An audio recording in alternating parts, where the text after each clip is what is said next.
Hey, runners. Welcome to this week's episode of the Fuel Run Recover podcast. I'm your host, Stephanie Natchuk, sport dietitian, certified running coach, and personal trainer. We are currently wrapped up on season 3 of the show. Thank you so much for another wonderful season. And not to worry, we will be back for season 4 in early 2026. Until then, I'm so excited to share these re-releases of the top 10 episodes from this past season. So each week we'll be dropping a new re-release from season 3 that hopefully you can catch or give another listen to. If you already heard it once, maybe you'll pick up some new gems this time around. Some of these re-release episodes are fan favorites. So these are the episodes that had the most listens and downloads from you guys, my lovely listeners and subscribers. But some of them are also my personal favorites that I just wanted to reshare. Some of the ones that if you missed the first time around, I really hope you'll tune in and give them a listen this time. I hope in these episodes you're going to find some new gems, maybe some new aha moments when it comes to your nutrition, your training, your recovery, your relationship with food and exercise, or maybe just a little bit of extra motivation to keep you running strong until we're back in 2026. And of course, if you haven't downloaded my new free resource, which is my free fueling audit for runners, definitely head over to the link in the show notes and be sure to get your copy ASAP. This is just a quick checklist that will walk you through the most common signs and symptoms of underfueling in runners and help you identify where the gaps are with your eating habits and where poor nutrition might be holding you back from reaching your full health and performance potential. So once again, head over to the link in the show notes. Definitely grab your free fueling audit. And of course, let me know your score once you're done. All right, let's dive into this week's replay. Enjoy. All right. Hello. Welcome to this week's episode of the Fuel Run Recover podcast. I'm, of course, your host, Stephanie Natchuk. And today we are talking about a topic that I'm surprised I've probably covered it a little bit here and there. And, it's kind of come up in many different conversations. But this very harmful attitude that a lot of people carry with them, and a lot of people unfortunately actively promote online, which is this idea or this concept around hard and fast rules with good foods and bad foods. And I know what you might be thinking. You're like, well, Steph, of course there's good foods and bad foods, right? Of course there's foods that we should never eat and foods that we should only eat. And, we're talking about processed foods and junk foods and all that kind of stuff. Certainly there are foods that are good for us and bad for us.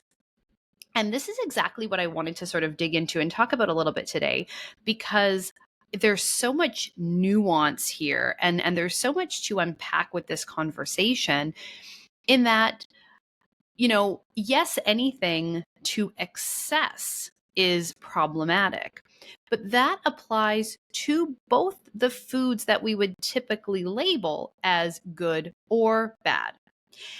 And this is where, we kind of come full circle around to, well, maybe nothing is quite as good or quite as bad as what we've been led to believe or what we tend to believe, because at the end of the day, too much of anything, even a good thing, is a bad thing. We've all heard the saying, right? Too much of a good thing. And this is exactly, this applies perfectly to food and our diet. And if you've ever worked with me one-on-one, if you've ever been a client of mine, we've probably had this conversation, and I've probably said to you that nothing is as good or bad for you as the internet claims. And I stand by that statement. I cannot think of a time that I have ever been proven wrong by that statement. And I say that because when you are going through your social media feeds, if you're winding up places like YouTube, scrolling through and seeing, we're just bombarded with these messages of, the next superfood, right? And this concept around superfoods is a few decades old at this point. I think I was still finishing my nutrition education when, we were seeing a lot of these superfoods kind of on the rise. And it was right around the time that the acai berry was very prominent in food products and becoming very popular. And what we need to understand is that this concept of something being a superfood, I mean, it's a marketing term, right? Like it's not a real thing. There are no foods that are so nutritionally superior in every single way compared to every other food that it's something that we should like base our entire diet around, like these individual things. And when you start to see someone promoting or sharing content around, this being a superfood and oh, it's so amazing and wonderful, it's like, yeah, I mean, it probably does have some benefits. There's probably some good stuff in whatever it is this person is selling or marketing, but it probably isn't really that superior to similar foods in that food group, similar adjacent type of foods that have a similar nutrient makeup or that sort of thing. It's marketing and very good marketing behind, the associations, whether it's like a growers association or a food board or something that are, their job is to market and to sell more of that food for the people who grow it or produce it. And then on the flip side, when we see, really bold messaging around things that we should never eat and this is toxic and get this out of your diet and this ingredient or this food is killing you and causing all of this death and disease.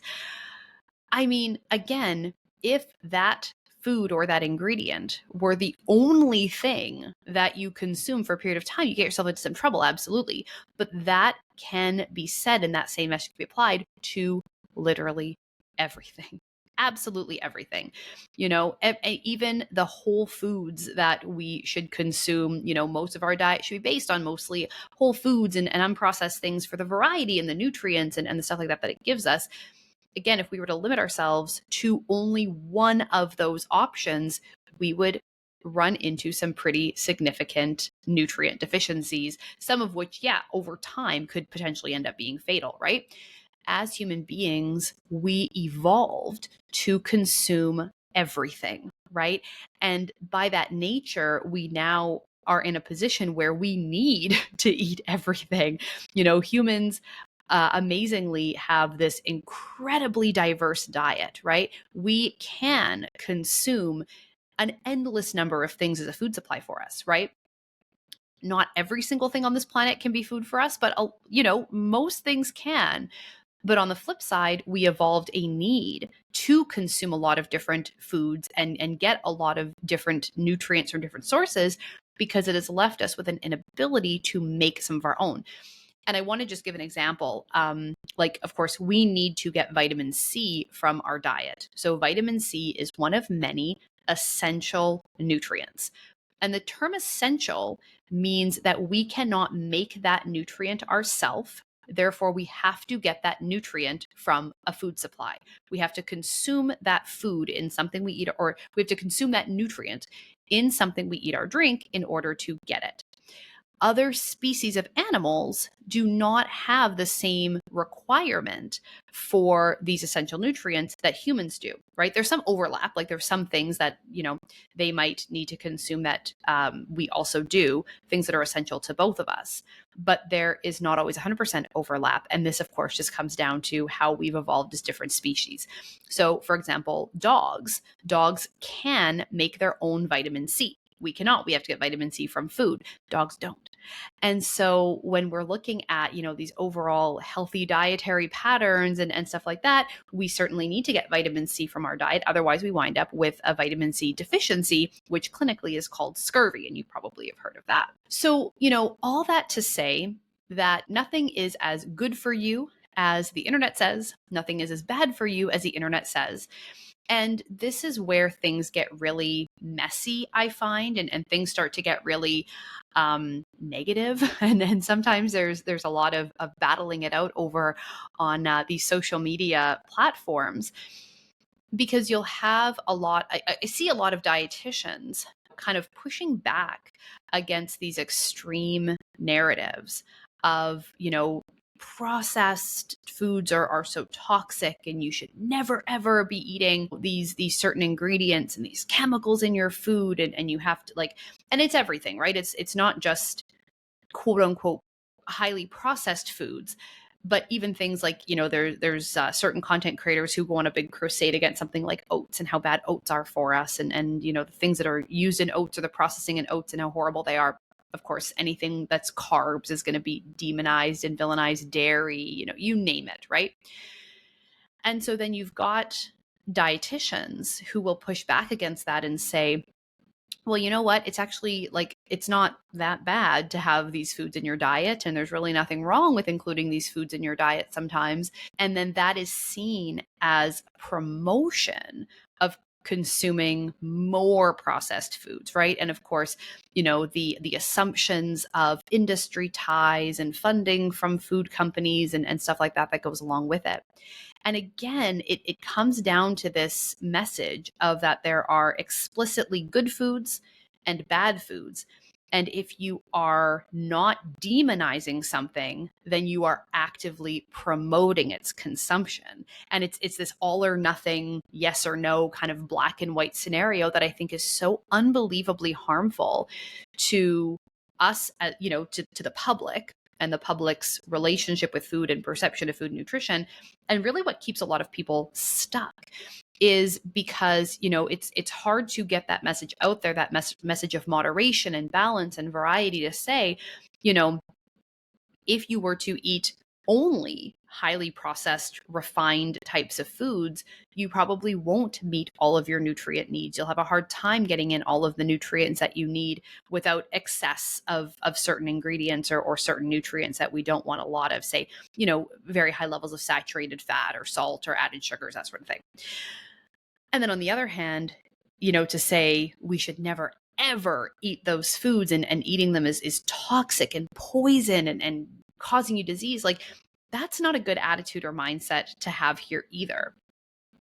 Instead, what I would really love to do and really kind of love to encourage is just a shift towards food neutrality.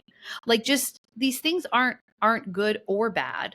And by saying that they aren't good or bad, saying that they aren't toxic and harmful and poisonous, isn't promoting them and saying you should eat more of them, but just that a lot of these things are neutral, are mostly neutral in moderation, right? In reasonable quantities. And this is hard because this is not exciting messaging, right? What I'm sharing here today is not flashy, it's not bold, it's not getting, attention getting headlines, it's not sexy, it's none of those things. It's just kind of bringing us back from these extremes of everything being so good and, amazing and incredible, the only thing you should consume, or all the way to it's toxic, it's poisonous, it's the worst thing you possibly put in your body. Don't even think about eating it. Certainly don't feed your children, or you're the worst parent on the planet. Like, let's just find that middle ground. And, again, it's balance and moderation. Balance and moderation doesn't sell books, right? It doesn't sell books. It doesn't get engagement online. And it certainly doesn't get views and spark conversation and controversy.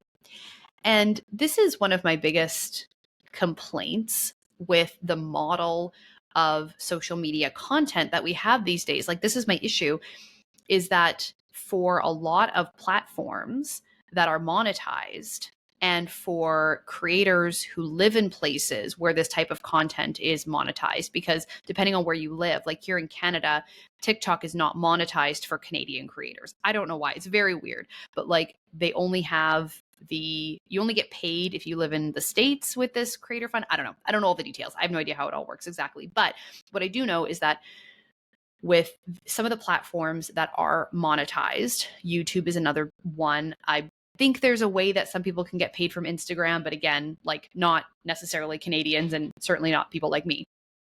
But it's not about your message being good, a good message or a harmful message, or even being right or being wrong.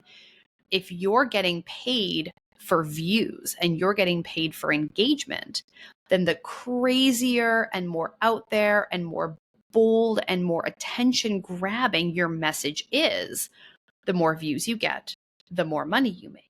And so it doesn't matter what the message is. It doesn't matter about the quality of the content. It doesn't matter about the responsibility that some of these people have to be truthful or to be honest with what they're sharing, what they're saying, when it's just about getting more eyes on your videos or on your content.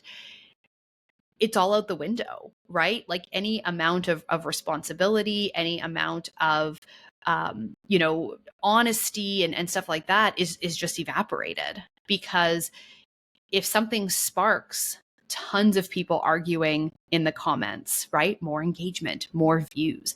It's going to get recommended to more people because, hey, look, lots of people are talking about this. If there's a lot of people stitching that video and doing their own take on it, if there's a lot of people, pulling from that and then talking, like, again, it all just feeds back into this individual getting more views and more eyes on their content, which leads to them then getting paid more for what they're putting out there. And this is a terrifying place to be, because it used to be, before the monetization of some of these platforms, it used to be that the quality of the information mattered at least a little bit. If you were trying to create content online, you had to be making money elsewhere. So your information needed to be good enough that people then wanted to like buy a product that you were selling, a course, a program, coaching, whatever it might be. And so if all of your marketing was a bunch of fluff or, led people to a product that wasn't good or whatever, like that isn't a great sales model, right? But now when it's just about the views and it's just about getting more engagement on the content, there doesn't have to be any substance behind it. There doesn't have to be anything to stand on. There's no foundation of quality or responsibility or anything. It can just be whatever is going to be the most explosive and the boldest and just start the biggest conversations online. And it's not good. It's awful to see. And it makes it really difficult, to be any kind of voice of reason online, to try to share like good quality information, to try to be responsible online, because you're just not going to get the same level of engagement. You're not going to get the same level of, boosting with lots of conversations, lots of comments, lots of arguing and that sort of thing.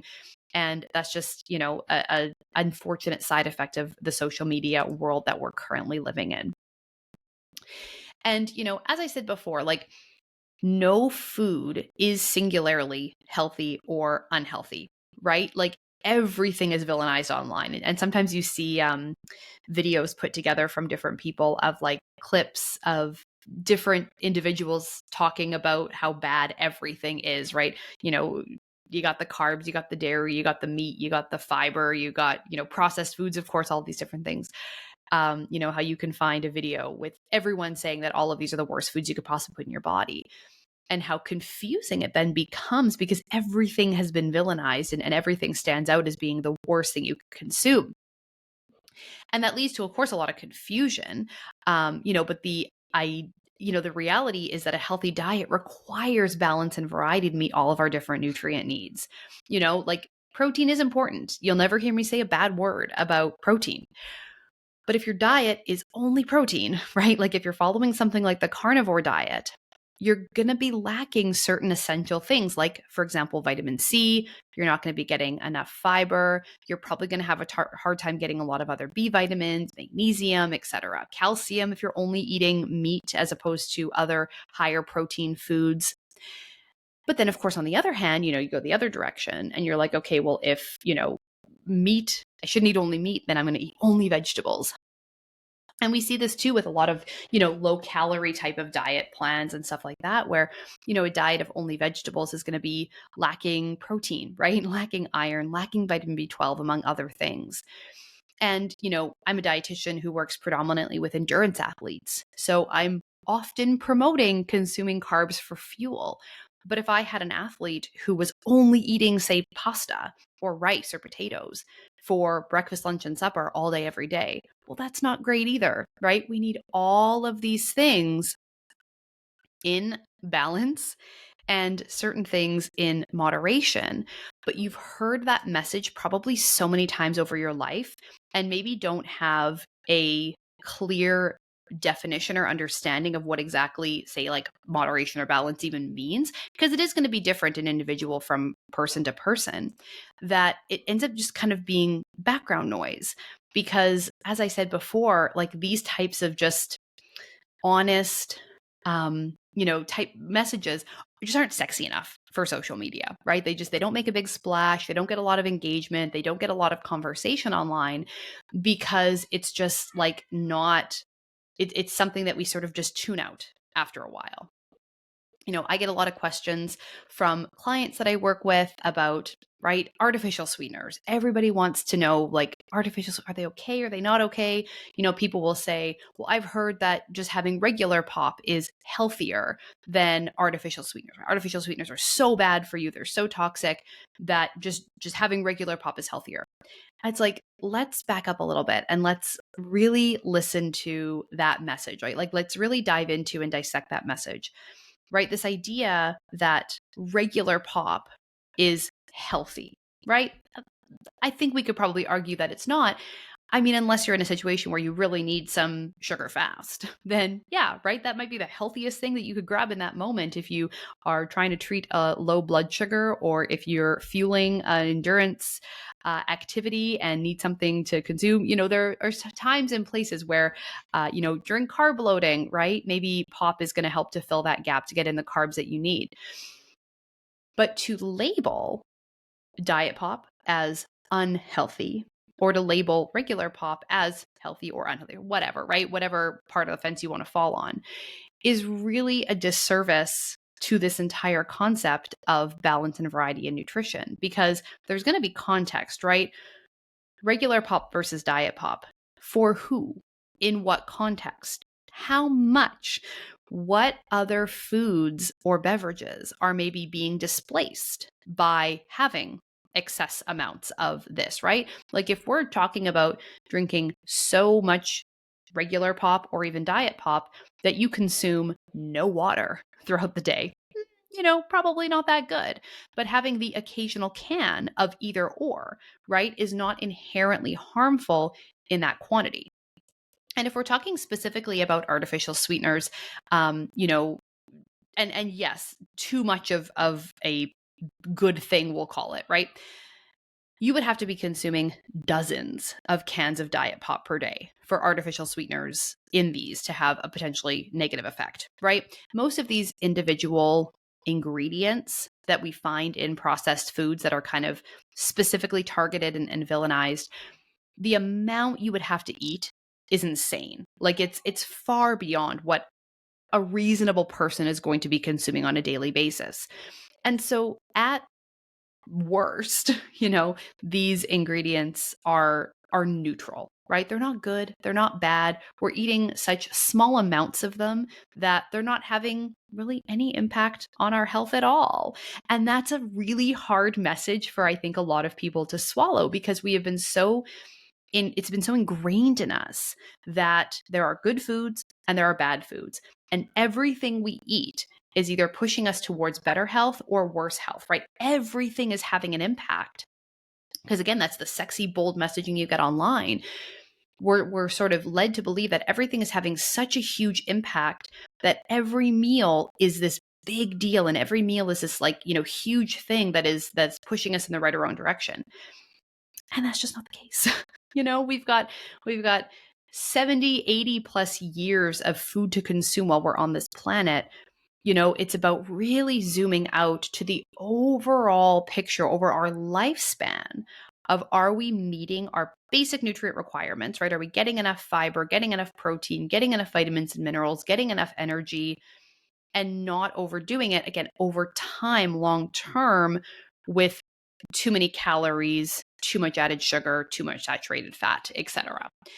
And so we have to really think big picture and understand that, a lot of the things that we're consuming just aren't that impactful, good or bad, right? Most of these foods that we eat on a daily basis are neutral. They're neither, right?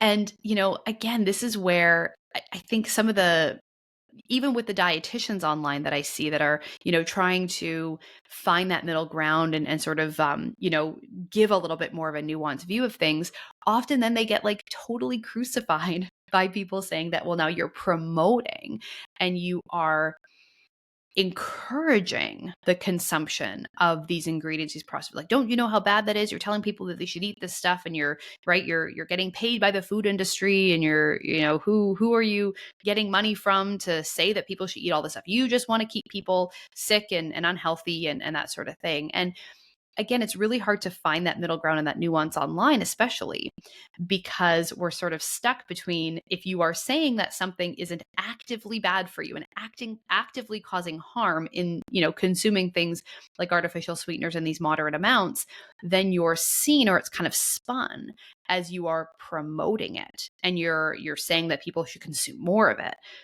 And that's not the case either, right? It's just neutral. It's in the middle ground.